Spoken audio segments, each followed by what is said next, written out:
Pemirsa, Cahaya Pagi sedang berada di puncak karirnya sebagai manajer bank yang sukses. Ia bahkan rela berhenti dari pekerjaannya. Demi hidup lebih berkah, ia bahkan banting setir menjadi penjual dimsum. Lantas seperti apa kisah inspirasinya? Ini dia.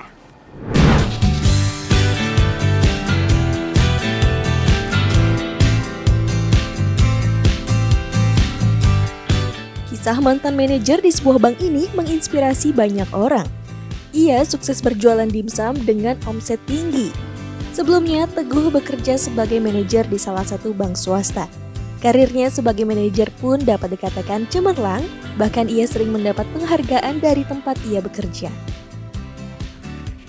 Karir bagus, karir saya dulu di bank ya terhitung bagus. Saya sering dapat penghargaan dan ya nggak semua karyawan bisa dapat seperti itu. Dapat penghargaan, best achiever. Jadi pencapaian saya dulu di bank itu bisa dibilang misalnya dikasih target 10 miliar sebulan, saya bisa achieve 300% di atas itu gitu.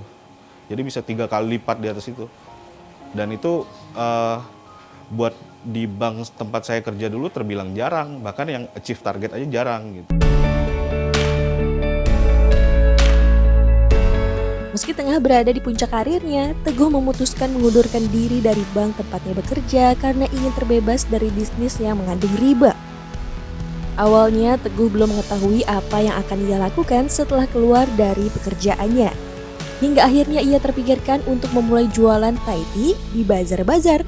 Tentu saja apa yang dilakukan Teguh yang pernah meraih S2 di ITB ini membuat kecewa orang tua dan mertuanya. Orang tua mana yang tega melihat anaknya yang sudah mapan tiba-tiba memilih pekerjaan yang belum jelas. Dan mereka lihat saya keluar masuk bazar apa segala macam, itu kayak miris gitu. Ini anak disekolahin tinggi-tinggi sampai S2 kok malah keluar masuk pasar becek-becekan apa segala macam, ngangkat-ngangkat freezer, ngangkat minuman, meja segala macam. Namun tekad Teguh tak pernah goyah. Ia pun mulai mencoba membuat dimsum. Teguh benar-benar memulai bisnis dimsum dari nol. Ia hanya menggunakan modal kecil dari sisa gajinya terakhir dari tempat bekerja dulu. Selain itu, ia juga awalnya tidak mengerti bagaimana cara membuat adonan dimsum. Bahkan cara mengukus dimsum saja belum tahu. Setelah berkali-kali gagal, akhirnya Teguh menemukan formula yang cocok pada dimsumnya.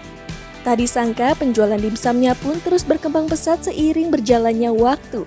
Bahkan ia memiliki 20 orang karyawan. Selain itu ada ribuan reseller yang menjualkan dimsumnya.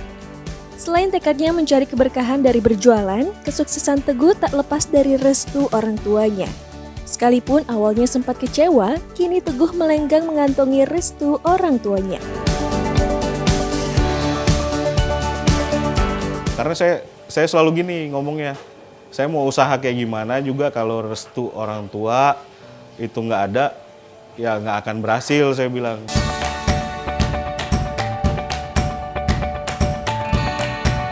Saat pandemi mulai masuk Indonesia, awalnya bisnis dimsum milik Teguh mengalami penurunan sebanyak 25%. Kemudian Teguh mengembangkan dengan menawarkan dimsum secara online. Sejak saat itulah penjualannya meningkat kembali, bahkan hingga 1000%. Bahkan kini omsetnya sangat tinggi hingga ratusan juta rupiah per bulannya. Meningkatnya penjualan membuat Teguh menciptakan lapangan kerja baru. Jadi prinsip saya dalam menjalankan usaha itu adalah kita tidak boleh menuhankan usaha atau produk yang kita buat. Usaha atau produk yang kita buat itu merupakan alat kita untuk berbagi dengan orang lain.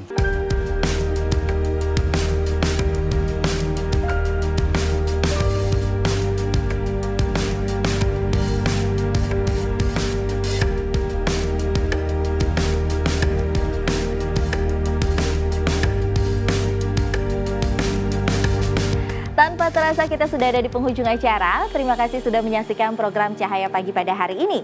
Jangan lupa untuk terus menyaksikan program Cahaya Pagi setiap Senin sampai dengan Kamis di waktu dan jam yang sama.